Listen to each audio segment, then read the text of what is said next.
Jesus era um bêbado, professor? Era. Jesus não foi para o céu porque Jesus era um alcoólatra. E Jesus foi contra o embriagamento? Não. Se Jesus fosse contra o embriagamento, por que Jesus deu mais vinho para quem já estava bêbado? Nossa, que maravilha! Então Jesus deu mais vinho para quem já estava bêbado.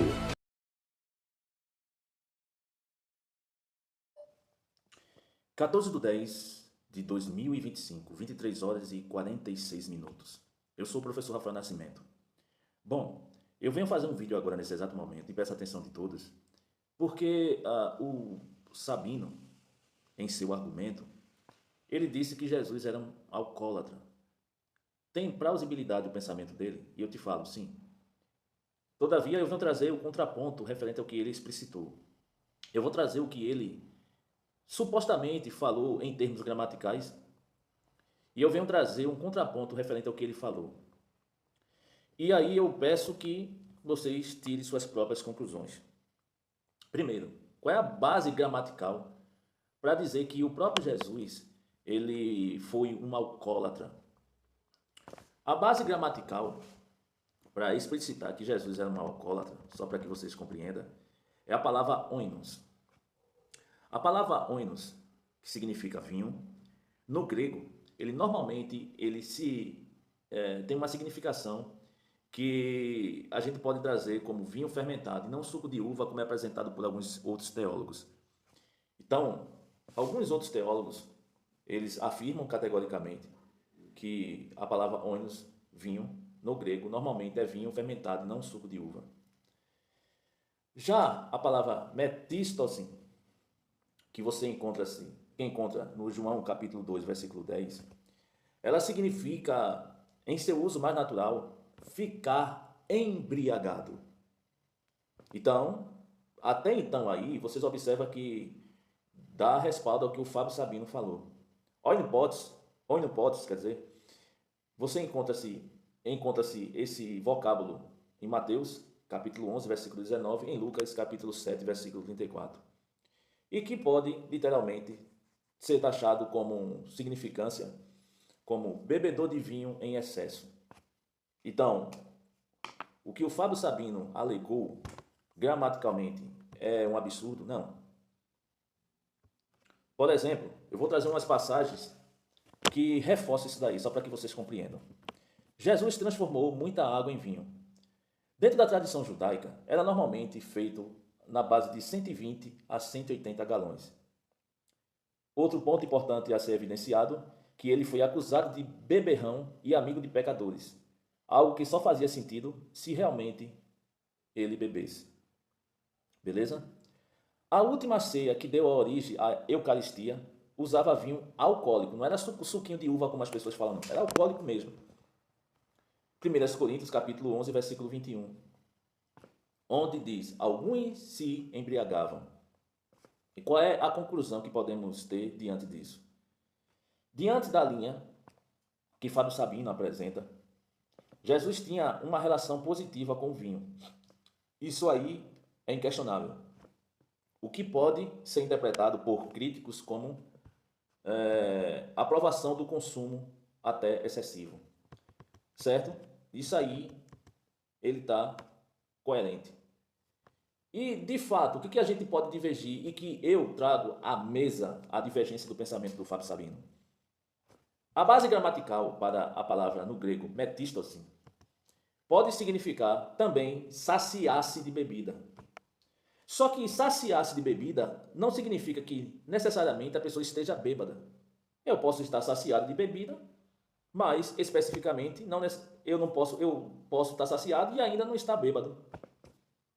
Então, vocês entendem a questão forçosa da interpretação do Fábio Sabino, ao meu ver?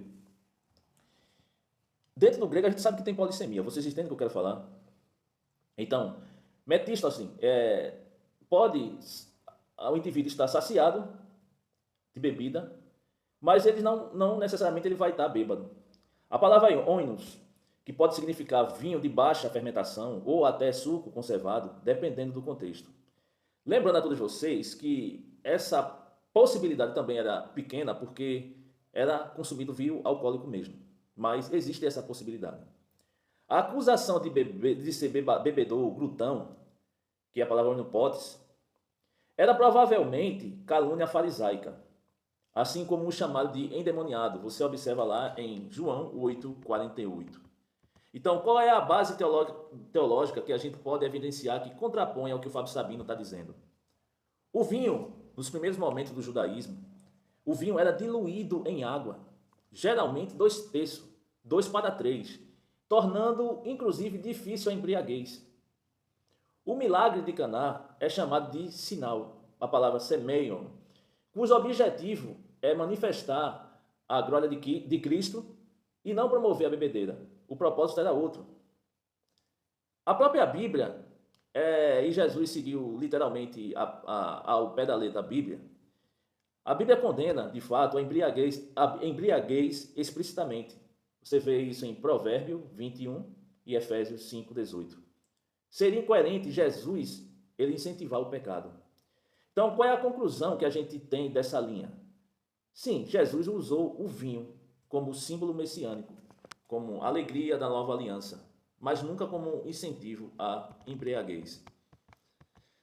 E, em comparação, a tradição bíblica e judaica é taxativa que a condenação, ele condena taxativamente a embriaguez. Essa questão de dizer que Jesus era alcoólatra é descaracterizar a tradição judaica que os judeus eles misturavam e diluíam em água o próprio vinho. Por quê? Porque o vinho ele tem um papel simbólico, ritual e messiânico, e não de embriaguez.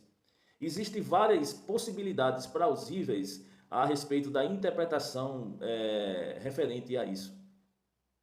Tá dando para entender? Porque assim, ó, veja só. O que eu poderia convergir com o Sabino? Jesus bebeu vinho regularmente, senão não seria acusado de beberrão.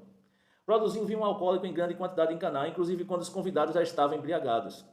Instituiu a ceia com vinho fermentado, que depois levou cristãos a se embriagarem no culto. 1 Coríntios capítulo 11, versos 21. Logo, alegar que Jesus não era um indivíduo que consumia o vinho alcoólico e mais incentivava o consumo de vinho alcoólico, sim. Ele incentivava o consumo de vinho alcoólico. Dentro dessa perspectiva, ele incentivava e ele consumia. Vocês estão entendendo o que eu quero dizer aqui? Sim. Isso traz uma base plausível. Só que eu tenho que considerar aqui a questão do que o vinho era diluído em água. Era um costume diluído em água e era feito na época de Jesus. Ou seja, só Jesus não fez isso, todo mundo fazia isso. Então, era diluído em água 2/3, tornando o vinho impossível para a embriaguez. Isso ele não considerou, ele só foi pela questão literal, certo? E a palavra não é basicamente só estar embriagado ou bêbado, e sim estar saciado. Isso não necessariamente quer dizer que a pessoa esteja bêbado. Tá dando para entender? Então, a gente tem que ser honesto, tá entendendo? Referente a esse tipo de coisa. Então, eu particularmente, eu vejo isso como uma apelação. Eu poderia trazer várias interpretações aqui sobre o manuscrito do Mar Morto, o Talmud, a questão do judaísmo primitivo, que traz uma questão interpretativa sobre esse texto totalmente diferente dos pais da igreja. Mas não tem solidez dizer que Jesus foi bebarrão aqui. Entende? Não tem. Existe uma plausibilidade que a palavra metístase, ela pode ser traduzida como está embriagado, mas não é apenas a única possibilidade aqui. Entende? E sim o indivíduo está saciado, que não necessariamente quer dizer que a pessoa está embriagada. Ou e também o vinho naquela época era diluído em água. E é uma questão histórica isso daí. Existe também a questão simbólica da interpretação desse texto, que não necessariamente é literal. Então, assim, vamos ser honestos aqui, né? Entende a questão?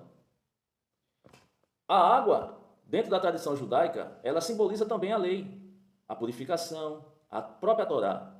E o vinho, a nova aliança. Então, eu posso interpretar essa passagem também de uma forma simbólica. Entende a questão? Vocês estão entendendo o que eu quero dizer aqui?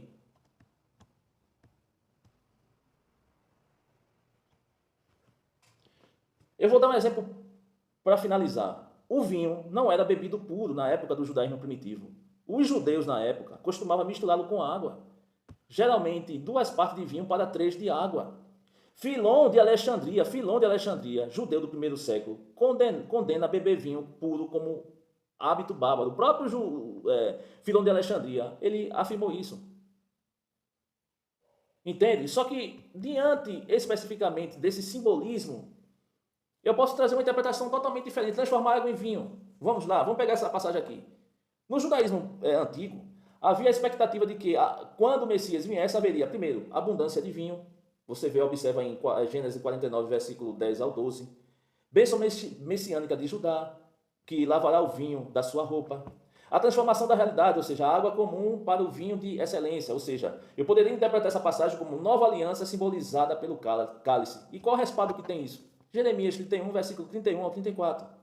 Em Caná, Jesus estaria mostrando que o tempo messiânico chegou. A água da antiga lei mosaica, no caso a purificação, foi transformada no vinho novo da nova aliança. O vinho aqui não é só bebida, é símbolo da vida plena, abundante, da alegria, e do espírito. Você respalda isso em Atos 2,13. Atos 2,13, estando cheio de vinho novo. Conclusão que a gente pode ter, diversas, meu amigo. Na tradição judaica antiga, a água ela simboliza a purificação, a Torá, a questão da ritualística. O vinho simboliza a bênção, a alegria, a abundância messiânica. A transformação da água em vinho, em Caná, é um ato simbólico, a gente pode interpretar dessa maneira, certo? Ou seja, a substituição da lei pela graça. O anúncio do banquete messiânico, o sinal de que Jesus acontece a transformação da antiga ordem para a nova aliança. Eu posso interpretar dessa maneira aqui e não interpretar de uma forma estritamente literal. E eu só estou colocando alguns pontos aqui para que vocês entendam que pegar o texto de forma literal, sem considerar a questão histórica, sem considerar as variâncias que a gente tem de diversos tipos de judaísmo dentro do primeiro século, diversos tipos de interpretações, diversos textos que respaldam outro tipo de interpretação, porque existiam os judeus, certo? Que eram os tradicionais, mas existiam povos do judaísmo que eram os rebeldes, que também existia outro tipo de interpretação. Entende como a questão da literalidade fica muito, como é que eu posso dizer, muito pequena em detrimento a uma gama de informação que a gente pode ter referente a isso. Tá dando para entender? Então, assim, quando se fala que Jesus é um bebarrão, isso aí é, para mim, uma interpretação forçosa. Porque Jesus, ele seguia a Torá, seguia à risca a lei. E uma das principais coisas é que os judeus, para evitar a embriaguez, que a própria Bíblia condenava, eles diluíam 2 de vinho para 3 de água, para que o povo não se embriagasse, não ficasse bêbado, porque no judaísmo era considerado algo extremamente abominável. Entende a questão? Então, quando se fala está embriagado, é porque estava saciado, é a tradução mais plena. Isso não quer dizer que o fato de eu estar saciado é que eu esteja bêbado. Isso é uma interpretação forçosa muito grande. Mas aí eu deixo para vocês tirar suas próprias conclusões, tá bom? E referente ao vídeo do Fábio Sabino, meu cara amado, não tenho muito o que falar, entende? Eu, particularmente, que sou da área também de teologia, eu vejo isso como uma apelação gramatical. Mas aí é vocês que sabem o norte que deve seguir. Eu não tenho nenhum interesse de defender linha de bandeiras corporativistas, até porque eu não tenho crença, né? Sou apenas um honesto acadêmico. Mas o que ele apresenta aí, me desculpe, não tem fundamento nenhum, certo? Isso gera muito views. Se você fazer vídeos a respeito de um assunto polêmico, gera muito views. Jesus é bebarrão, Jesus era gay. O povo vai em cima no vídeo e dá um acesso gigantesco. Mas, gramaticalmente, isso aí não tem muito fundamento. E, historicamente, também não, entendeu? Mas, enfim, deixo para vocês tirar suas próprias conclusões. Um abraço do professor Rafael Nascimento.